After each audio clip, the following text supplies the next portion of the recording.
बिस्मिल्लाहिर्रहमानिर्रहीम। अस्सलाम वालेकुम प्यारे दोस्तों, कैसे हैं जी आप सब दोस्त। आज हम सनमा 4D की 6th क्लास लेकर आपकी खिदमत में हाज़िर हुए हैं। इसमें हमने कुछ चीज़ें जो पहले स्किप की थी उनको हम करने की कोशिश करते हैं। जैसे कि पिछली क्लास में मैंने यहाँ से बेजियर टूल ये छोड़ दिया था। इससे तफसील से काम करने की कोशिश करेंगे आज हम, और साथ में हम आज एनिमेशन भी स्टार्ट करेंगे। तो फर्स्ट ऑफ ऑल हम बेजियर की तरफ चलते हैं। मैं यहाँ पर बेजियर पर क्लिक करूँगा तो ये हमारे पास एक सिंपल सी शीट इस तरह से नज़र आ रही है। हमें बिल्कुल सादा सी एक जैसे कोई शीट होती है ऐसी है, लेकिन जैसे हम कोरोड्रा में पढ़ के आए हैं बेजियर एक कर्व चीज़ है, तो सेम एज इट इज़ ये भी सेम वैसे कर्व कर सकते हैं। इसको भी थोड़ा तरीक़ाकार इसमें चेंज होगा। हम यहाँ से इसके जो पेजेस हैं इस तरह से अलग अलग ले सकते हैं। डॉट्स यहाँ से ये जो डॉट नज़र आ रहे हैं इस तरह से आप इसके डॉट सेलेक्ट कर सकते हैं। लाइंस को सेलेक्ट किया जा सकता है और ये शेप्स को, लेकिन हम यहाँ पे इसमें इनेबल हमारे पास है सिर्फ पॉइंट्स, बाकी कुछ भी इनेबल नहीं है। तो हम यहाँ पे किसी भी पॉइंट पर क्लिक करके उसको अप या डाउन इस तरह से खींच सकते हैं, और इसको खींच के एक साइड पर भी लिया जा सकता है। जैसे कि आपके सामने है ये कुछ ख़ास नज़र तो नहीं आ रहा, ऐसे हो सकता है ये, ठीक है।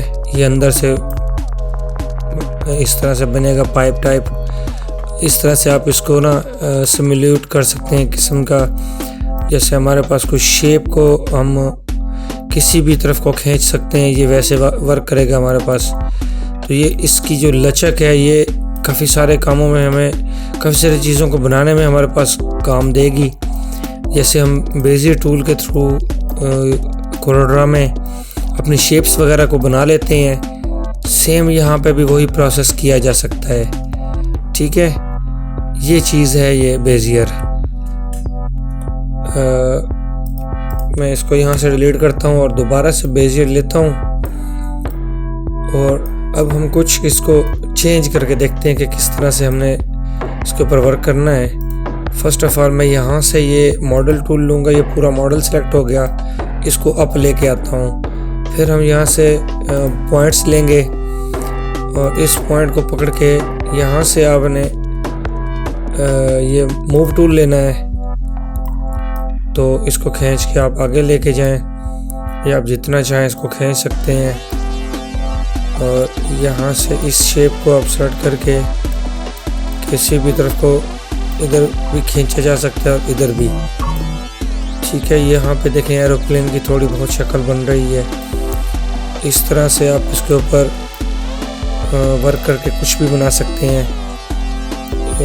जैसे कि मैं इसको इधर लेके आता हूँ और इसको इस तरह खींच के हम मिला देते हैं शेप को। ये थोड़ी ऊपर नीचे करके आप इसको लेवल कर सकते हैं इस तरह से। यहाँ पे देखें ये ज़्यादा ऊपर हो गई, और ये ऐसे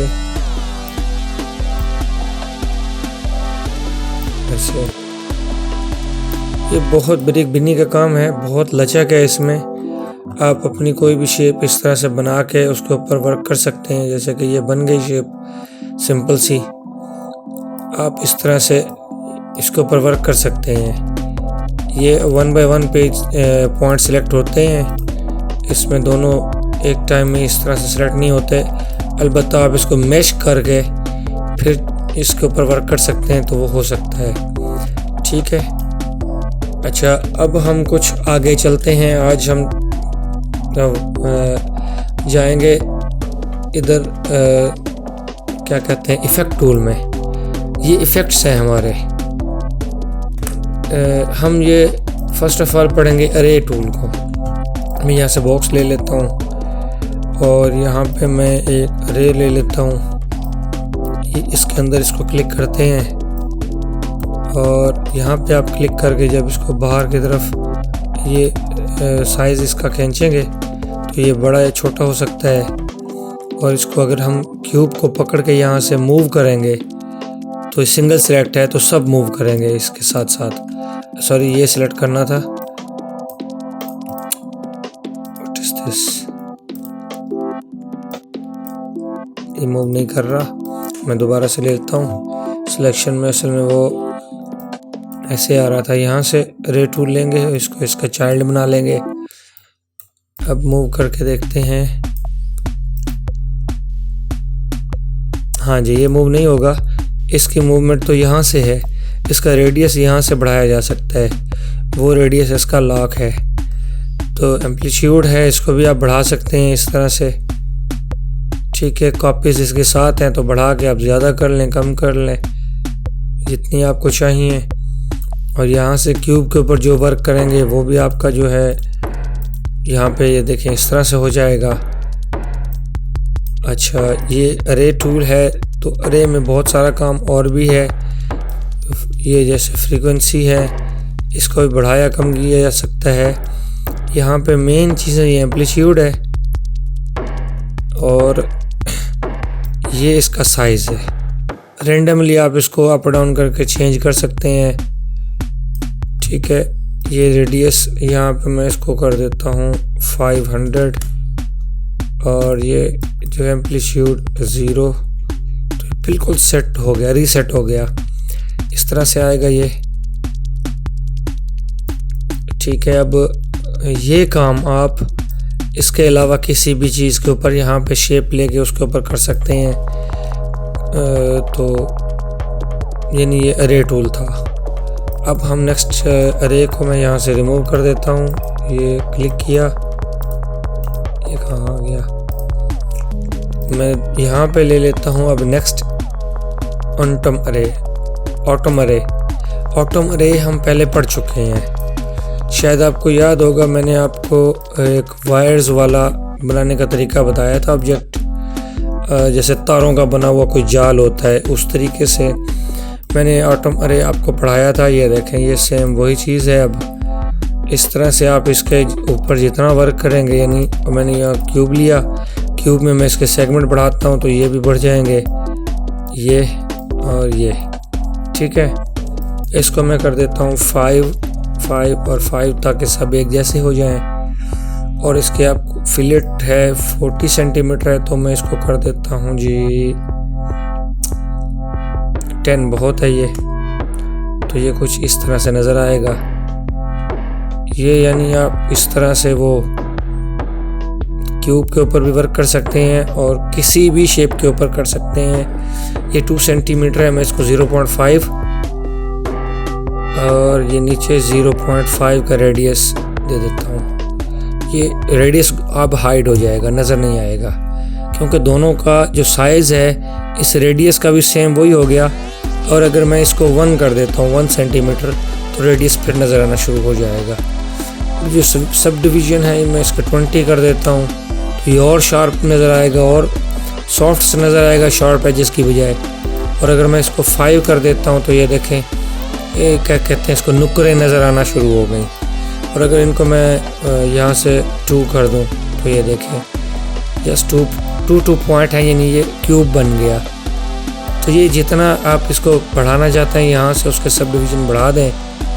मैं इसको अब वही 10 रखूँगा ताकि ये कुछ खूबसूरत नज़र आए। और अगर आपने ये बॉक्स आपको आपने देखने हैं तो इस तरह से दे लेने हैं, अगर नहीं देखने तो इस तरह से कर लें। इसके ऊपर अब काम मैंने किया है तो मैं आपको ये कुछ और भी इसके ऊपर करके दिखाता हूँ। मैं वही काम करूँगा जो हम पहले कर चुके हैं। यहाँ से हम टेक्स्ट टूल लेंगे, ये हम पहले कर चुके हैं, जो मैंने आपको अभी ऑटम अरे दिखाया था। मैं एज़ यूजुअल MSB लिख लेता हूँ यहाँ पे और इसको हम कर लेते हैं बोल्ड। हो जा लोड, ये लोडिंग में ज़रा प्रॉब्लम करता है।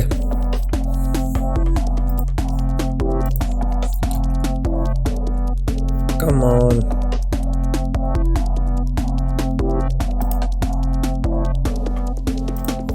मैं ब्रेक लगा लेता हूँ। हाँ जी, हो गया ये लोड। इसको मैं क्लिक करता हूँ। यहाँ से हम अपनी पसंद का कोई भी फ़ॉन्ट ले लेंगे और फिर इस फ़ॉन्ट को हम यहाँ से एक्सट्रूड कर लेंगे। एक्सट्रूड हम पहले पढ़ चुके हैं। इसको इसका चाइल्ड बना लेंगे, ये कुछ ऐसे हो जाएगा। अब यहाँ से आपने एक्सट्रूड पे क्लिक करना है और ऑब्जेक्ट में से इसको बढ़ा देना है, यानी तकरीबन इतना ठीक है।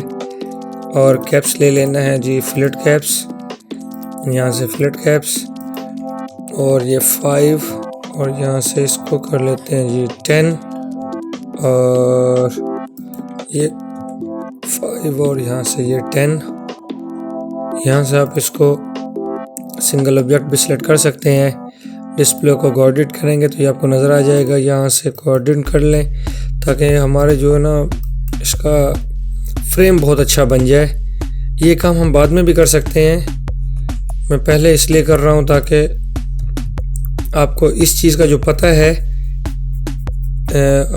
वो आप उसको पहले कर लें। और इसको 10 कर लें, ये 10 है ही, और ये कुछ ऐसे नज़र आएगा। ठीक है, अब मैंने इसको ऊपर लेके जाना है। एक्सट्रूड से भी आप या इस एक्सट्रूड को नीचे लाएं और ऑटो रे का चार्ट बना लें। देखें, अब ये मैं यहाँ से कोई मटेरियल लोड कर लेता हूँ।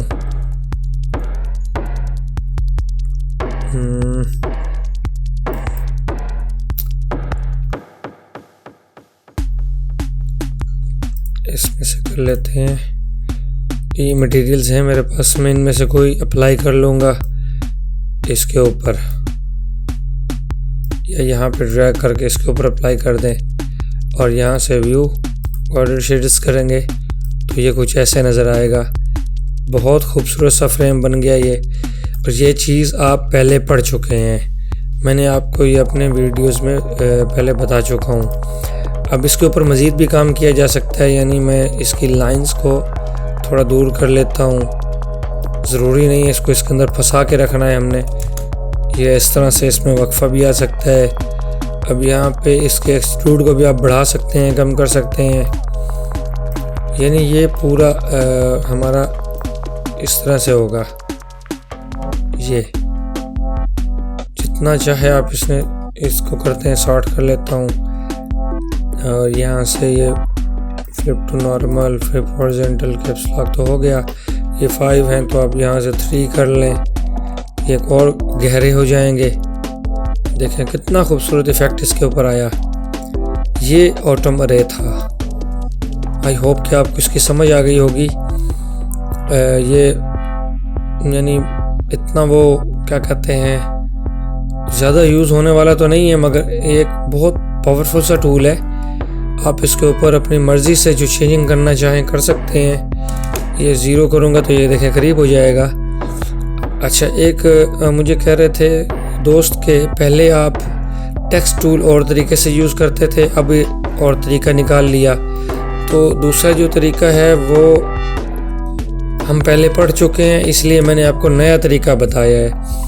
अदरवाइज़ बाज़ों का सॉफ्टवेयर में मसला हो जाता है, तो एक तरीके से काम करने से आपके पास काम नहीं हो रहा तो आप दूसरे तरीके से भी कर सकते हैं, इसलिए आपको मैंने न्यू तरीका बताया है।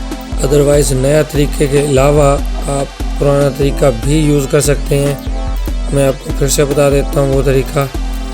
यहाँ से मैं इसको कॉपी करूँगा, इसको डिलीट कर देते हैं। मोग्राफ में जाएंगे तो यहाँ से मो टेक्स्ट दिया हुआ है, ये ऑप्शन बाद में आया था सिनेमा 4D में, इसलिए इसको यानी उन्होंने पूरा एक्सट्रूड का तरीके के साथ सारी सेटिंग दे दी थी, इसलिए हम उसको यूज़ ज़्यादा करते हैं। तो देख लें, ये कोई भी आप फॉन्ट यहाँ पे दे लें, वही इसको 60 और कैप्स लॉक, फिलेट कैप्स 10 और ये 10। ठीक है, ये कुछ ज़्यादा करीब हो गया तो मैं इसको ज़रा रेडियस 10 के बजाय 5 कर लेता हूँ, रेडियस ज़्यादा ना हो तो बस ठीक है। ये वो फिर अच्छा नहीं लगता। अब आप इसको इसका डायरेक्ट चाइल्ड बना लें। ये देखें, अब एक प्रॉब्लम आ रहा है, तो ये अंदर बाहर से खाली है। अगर हम इस तरह से कर रहे हैं तो हमारा फ्रेम तो नहीं आ रहा जी। तो मो टेक्स्ट के ऊपर क्लिक करें, यहाँ से आपने इसको सिंगल ऑब्जेक्ट करना है, फिर यहाँ से कोऑर्डिनेट इसको सिलेक्शन करनी है और 2 कर लेना है, फिर ऑब्जेक्ट में दोबारा वापस जाइए, ऑल कैप्स, नहीं ऑटोमरे में था शायद, नहीं इसी में ही है, मुझे ऑप्शन नहीं मिल रहा।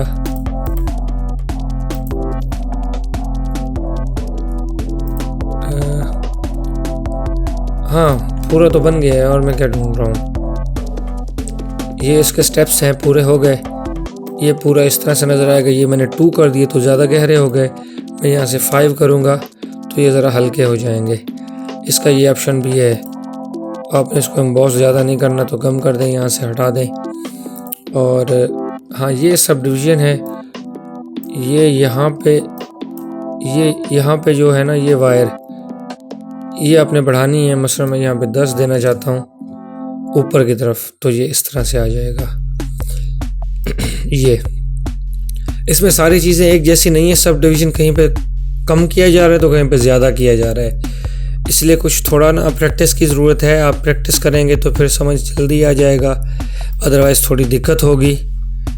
कोशिश करने से आपको काम की समझ भी आ जाएगी। मैंने 2 मटेरियल दे रखे हैं, यहाँ पे आप सिंगल दे लें और ये ऐसे बना के आप इसको एक्सपोर्ट भी कर सकते हैं। और यहाँ पे मैंने लाइट कोई नहीं दी हुई तो लाइट ले लें, इसको ऐसे अप और इस तरह से रखें, और दूसरी लाइट इस तरफ, तीसरी बैकवर्ड।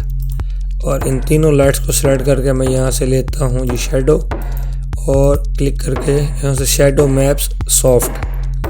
ठीक है, ये कुछ इस तरह से आएगा। अब यहाँ से आपने सेटिंग में से इसका जो साइज़ है वो, इसके ऊपर तफसीली बात बाद में करेंगे। फ़िलहाल के लिए मैं वो जो काम पहले करता रहा हूँ वही करके मटेरियलाइजिंग को बेस्ट करके यहाँ से इसको रेंडर करके आपको दिखा देता हूँ। फिट टू स्क्रीन, ये रेंडर हो रहा है जी। अच्छा, ये इन लाइट्स को मैंने शेडो दिया है ताकि इसके नीचे जो अंदर जहाँ पे ज़्यादा गहरा है ना वहाँ पे भी ये दिखाई दे। ये देखें ये कैसे एक दूसरे के ऊपर चढ़े हुए हैं, तो यहाँ इसके पीछे शेडो तो बनेगा। तो वो जो शेडो है वो आप चेंज कर सकते हैं। यहाँ से 0.5 करके इन यानी बॉल्स को आप हटा सकते हैं, और ये 0.5 है तो 0.3 भी किया जा सकता है इसको, और इसको गहरा कम किया जा सकता है। ये इसकी एलिमेंट्स हैं इसके, और सब डिवीज़न इसका 10 है तो इसको कम भी किया जा सकता है। ये सब डिवीज़न बढ़ रहे हैं उसका, ये कम हो रहे हैं। ये इसके जो वक्फे हैं उनमें फ़र्क आता है इस तरीके से। अब हमारी ये फाइल जैसे रेंडर में मैंने हाई पे क्वालिटी पे रखी है तो थोड़ा टाइम लेगा। सेटिंग सही थी इसकी। आप यहाँ से रेंडर रीजन करके सिर्फ इस सिलेक्टिव हिस्से को भी रेंडर करके देख सकते हैं। अब ये सिलेक्टिव एरिया हमारा रेंडर होगा और हमें पता लग जाएगा कि ये हमारा किस तरह से नज़र आ रहा है। अगर आपने कहीं पे क्लिक कर दिया तो ये छोड़ देगा रेंडर करना, वो भी हो रहा है। ये कंप्लीट होगा और ये सिर्फ सिलेक्टिव एरिया होगा और दिखाएगा, सेव नहीं करेगा। एनिमेशन की तरफ चलते हैं। बिल्कुल बेसिक सी आपको एनिमेशन बता देता हूँ, फिर ना रह जाए आज। तो ये सिंपल सी चीज़ है, हमारा ये टाइमलाइन है, ठीक है। यहाँ पे मैं इसको क्लिक करता हूँ, लाता हूँ 50 पे, और यहाँ से मैं ऑटो कीइंग के ऊपर क्लिक कर लेता हूँ, ठीक है। मूव टूल लें, यहाँ से क्लिक करें और इसको आप बैक पे ले जाएं, बहुत बैक पे, ठीक है। फिर दोबारा से क्लिक करें और इसको क्लिक करेंगे ऐसे, तो ये क्लिक करेंगे तो ये देखें, ये बिल्कुल बेसिक सा है। और इसको हम एनिमेट भी कर सकते हैं, रोटेट भी कर सकते हैं। मसलन मैं यहाँ पे इस तरह लाता हूँ इसको ऐसे यहाँ पे, और इसको मैं इस तरह से शिफ्ट प्रेस करके घुमा लेता हूँ ऐसे, और यहाँ से आप डिग्री सही कर सकते हैं 180, एंटर, अप्लाई, और यहाँ से आपने इसको ऑटो कीइंग दे देनी है, या यहाँ से ये की अप्लाई कर देना है। मैं बिल्कुल बैक पे जाता हूँ और यहाँ पे इसको रोटेशन जो है वापस वही 0 डिग्री पे करके और यहाँ पे यानी दोबारा हम यहाँ से की ले लेंगे। अब मैं प्ले करता हूँ तो ये देखें, ये और ये आप इसको इस तरह से देख सकते हैं। ये बिल्कुल बेसिक सी है। कैमरा मूवमेंट भी हम देखेंगे।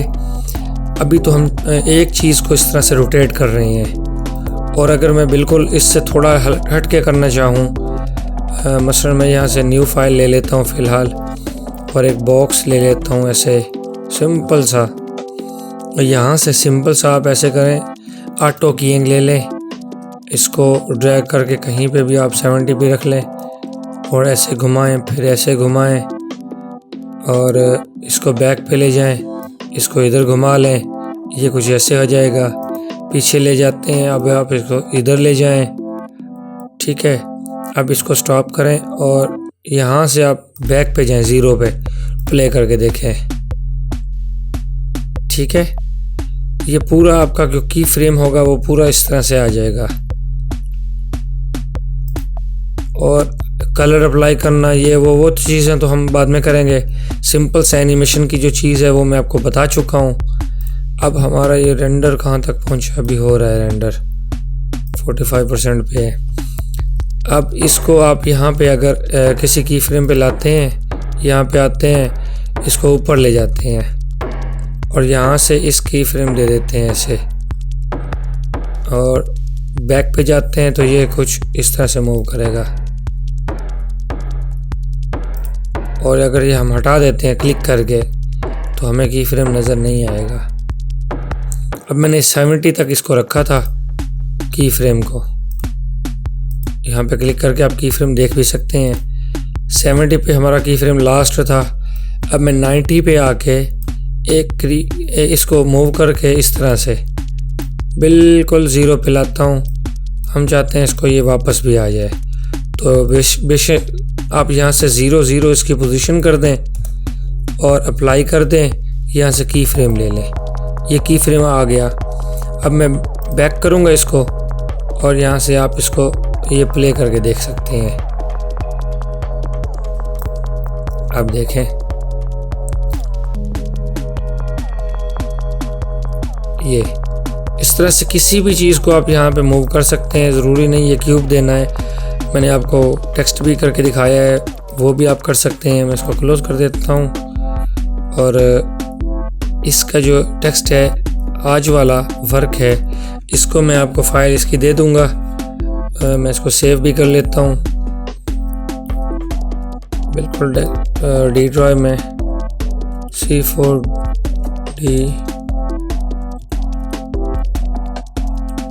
फाइल और ये सेव।